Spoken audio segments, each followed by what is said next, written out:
നമസ്കാരം. വീണയൻ വാർത്താ ബുള്ളറ്റിനിലേക്ക് സ്വാഗതം. പ്രധാന വാർത്തകൾ നിങ്ങൾക്കായി സമർപ്പിക്കുന്നത് Spinner Pipes manufacturers of HDPE and PVC pipes. Think irrigation, think spinner. Rahul tiles and sanitaries, Kovilakathumpadam, Kerala ബാങ്കിന് മുൻവശം, തൃശൂർ. അടുക്കളയ്ക്ക് സൗമ്യ സുഗന്ധവും വിഭവങ്ങൾക്ക് രുചിയും. കേരളത്തിന്റെ സഹകരണ ശുദ്ധി ഗ്രീൻ മൈത്രി വെളിച്ചെണ്ണ, ഒരു പെരിങ്ങണ്ടൂർ സർവീസ് സഹകരണ ബാങ്ക് ഉൽപ്പന്നം. തമിഴ്നാട് ബോർവെൽസ്, തൃശൂർ 7560850000.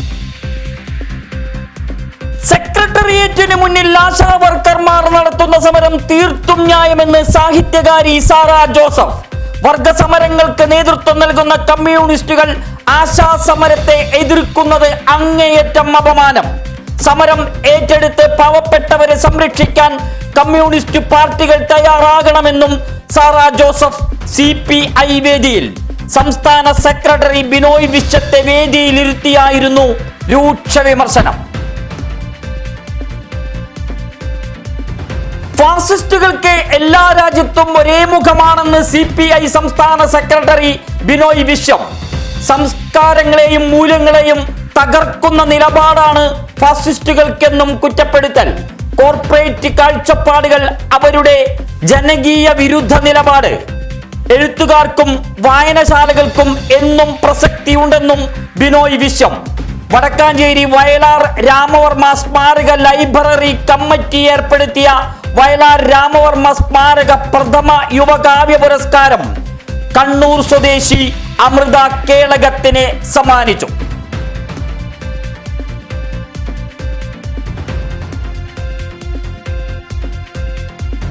മയക്കുമരുന്ന് ഉപയോഗ കേസിൽ നടൻ ഷൈൻ ടോം ചാക്കോയെ കൊച്ചി പോലീസ് അറസ്റ്റ് ചെയ്തു. ലഹരി ഉപയോഗിച്ചതിനും ഗൂഢാലോചനയ്ക്കുമാണ് കേസെടുത്തത്. NDPS ആക്ട് 27-29 വകുപ്പുകൾ ചുമത്തിയായിരുന്നു അറസ്റ്റ്. ലഹരി ഇടപാടുകാരൻ സജീറിനെ അറിയാമെന്ന് ഷൈനിന്റെ മൊഴി. ഹൈബ്രിഡ് കഞ്ചാവ് കേസിൽ പിടിയിലായ തസ്ലിമ സുൽത്താനിയെയും അറിയാം. സജീറുമായി ഷൈനിന് സാമ്പത്തിക ഇടപാടുകൾ ഉണ്ടെന്ന് കണ്ടെത്തി പോലീസ്. കഞ്ചാവും മെത്താഫെറ്റമിനും ഉപയോഗിക്കാറുണ്ടെന്നും ഷൈനിന്റെ മൊഴി. ഹോട്ടലിൽ നിന്ന് ഇറങ്ങിയോടിയ ദിവസം നടന്നത് 20,000 രൂപയുടെ ഇടപാട്. സ്റ്റേഷൻ ജാമ്യത്തിൽ വിട്ടയച്ചു. വിശ്വപൂരം കലങ്ങിയിട്ട് വർഷം 1. കലക്കിയവരെ കണ്ടെത്താൻ സർക്കാർ പ്രഖ്യാപിച്ച ത്രിതല അന്വേഷണം എവിടെയും എത്താതെ ഇഴയുന്നു. പൂർത്തിയായത് പൂരം കലങ്ങിയതിൽ പോലീസ് ഒഴികെയുള്ള വകുപ്പുകൾക്ക് വീഴ്ച പറ്റിയോ എന്ന മനോജ് എബ്രാഹാമിന്റെ അന്വേഷണം മാത്രം.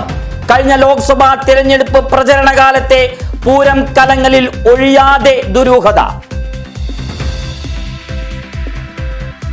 മധ്യ കേരളത്തിലെ പ്രമുഖ ക്ഷേത്രങ്ങളിലൊന്നായ വടക്കാഞ്ചേരി ഉത്രാളിക്കാവ് ഭഗവതി ക്ഷേത്രത്തിൽ ബുധനാഴ്ച മിനി പൂരം. ഭഗവതിയുടെ പിറന്നാൾ അവിട്ടം നക്ഷത്രമായ 23-ന് 3 കരിവീരന്മാരുടെ അകമ്പടിയിൽ കാഴ്ച ശീവേലി. മേളവും പഞ്ചവാദ്യവും നടക്കും. സമ്പൂർണ്ണ നെയ്വിളക്കിൽ ക്ഷേത്രവും പരിസരവും ഉജ്ജ്വല ശോഭയോടെ തിളങ്ങും. കളഭച്ചാർത്തിനും തന്ത്രിപൂജയ്ക്കും പുലിയന്നൂർ ശ്രീരാജ് നമ്പൂതിരിപ്പാട് നേതൃത്വം നൽകും. സംസ്ഥാനത്ത് റേഷൻ വ്യാപാരികൾ കടുത്ത പ്രതിസന്ധിയിലേക്ക്. അടച്ചുപൂട്ടലിന്റെ വക്കിൽ റേഷൻ കടകൾ. എല്ലാ മാസവും 15-നകം വ്യാപാരികളുടെ വേതനം നൽകുമെന്നുള്ള ഭക്ഷ്യമന്ത്രിയുടെ പ്രഖ്യാപനവും ജലരേഖ. കമ്മീഷൻ നൽകുന്നതിലും നടപടിയില്ല. റേഷൻ വ്യാപാരികളുടെ വേതന പാക്കേജ് പരിഷ്കരണം സംബന്ധിച്ച സർക്കാർ പ്രഖ്യാപിച്ച 3-അംഗ സമിതി സമർപ്പിച്ച റിപ്പോർട്ടും ഫ്രീസറിൽ. സംസ്ഥാനത്ത് കനത്ത മഴയ്ക്ക് സാധ്യത. വിവിധ ജില്ലകളിൽ യെല്ലോ അലർട്ട് പ്രഖ്യാപിച്ചു. 24 മണിക്കൂറിൽ 64.5 മില്ലിമീറ്റർ മുതൽ 115.5 മില്ലിമീറ്റർ വരെ മഴയ്ക്ക് സാധ്യത. മണിക്കൂറിൽ 40 കിലോമീറ്റർ വരെ വേഗതയിൽ കാറ്റ് വീശും. ഇടിമിന്നലിനെതിരെ ജാഗ്രത പ്രഖ്യാപിച്ചു.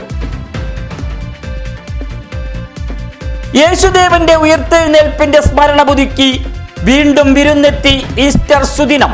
ഉയർപ്പിന്റെ ആഘോഷം, വിശ്വാസത്തിന്റെ പ്രഘോഷണം. പാതിരാ കുർബാനകൾക്ക് ശേഷം 50 ദിനം നീണ്ട നോമ്പാചരണത്തിന് സമാപനം കുറിച്ചു. ഈസ്റ്റർ മുട്ടകൾ വിതരണം ചെയ്ത് ആഘോഷം. വീണയൻ ന്യൂസിന്റെ ഏറ്റവും പ്രിയപ്പെട്ട പ്രേക്ഷക സമൂഹത്തിന് പ്രത്യാശയുടെ ഈസ്റ്റർ ആശംസകൾ. കോർട്ട് ഫീ വർധനവിൽ പ്രതിഷേധം കത്തിപ്പടരുന്നു. Kerala advocate clerk association Vadakkanchery യൂണിറ്റിന്റെ നേതൃത്വത്തിൽ സിവിൽ സ്റ്റേഷന് മുന്നിൽ പ്രതിഷേധ ധർണ. സംസ്ഥാന സെക്രട്ടറി PV സന്തോഷ് ഉദ്ഘാടനം ചെയ്തു. ഫീസ് വർധന പിൻവലിക്കുന്നതുവരെ ശക്തമായ പ്രതിഷേധമെന്ന് പ്രഖ്യാപനം. മതനിരപേക്ഷതയെ തകർക്കാനുള്ള ബോധപൂർവമായ ശ്രമങ്ങൾ സംസ്ഥാനത്ത് ഊർജിതമായി നടന്നു വരികയാണെന്ന് സേവ്യർ ചിറ്റിലപ്പള്ളി MLA. ഇതിനെതിരെ അതീവ ജാഗ്രത പ്രഖ്യാപിക്കണമെന്നും ആവശ്യം. തലപ്പള്ളി താലൂക്ക് ലൈബ്രറി കൗൺസിൽ വാർഷിക സെമിനാർ നടന്നു. മതം, രാഷ്ട്രീയം, ദേശീയത എന്ന വിഷയത്തിലെ സെമിനാറിൽ പങ്കെടുക്കാൻ അക്ഷരസ്നേഹികളുടെ വലിയ പ്രാതിനിധ്യം. ചാലക്കുടി പോട്ടയിൽ നിയന്ത്രണം വിട്ട ടാറ്റ സുമോ ഉയരവിളക്ക് കാലിൽ ഇടിച്ചു കയറി 9 പേർക്ക് പരിക്ക്. കുന്നുംകുളം ഊരകം സ്വദേശികൾ സഞ്ചരിച്ചിരുന്ന വാഹനമാണ് അപകടത്തിൽപ്പെട്ടത്. വാഹനം ഭാഗികമായി തകർന്നു. പുതുരുത്തി മങ്ങാട് റോഡിൽ കോട്ടപ്പുറത്ത് വീണ്ടും അപകടം. നിയന്ത്രണം വിട്ട കാർ വൈദ്യുതി തൂൺ ഇടിച്ച് തകർത്തു. Athani Peringandoor Pope John Paul peace ഹോമിൽ നടന്ന കുരിശിന്റെ വഴി വേറിട്ട ഭക്തിതലം തീർത്തു. കിടപ്പ് രോഗികൾക്ക് അനുഗ്രഹം ചൊരിഞ്ഞാണ് കുരിശിന്റെ വഴി നടന്നത്. അതിരൂപത സഹായമെത്രാൻ Mar Tony Neelankavil കാർമ്മികനായി. Attathara saint Francis ദേവാലയത്തിൽ പീഡാനുഭവ സന്ദേശമുയർത്തി ഞായീനിലെ ഇവാൻ എന്ന നാടകം അരങ്ങേറി.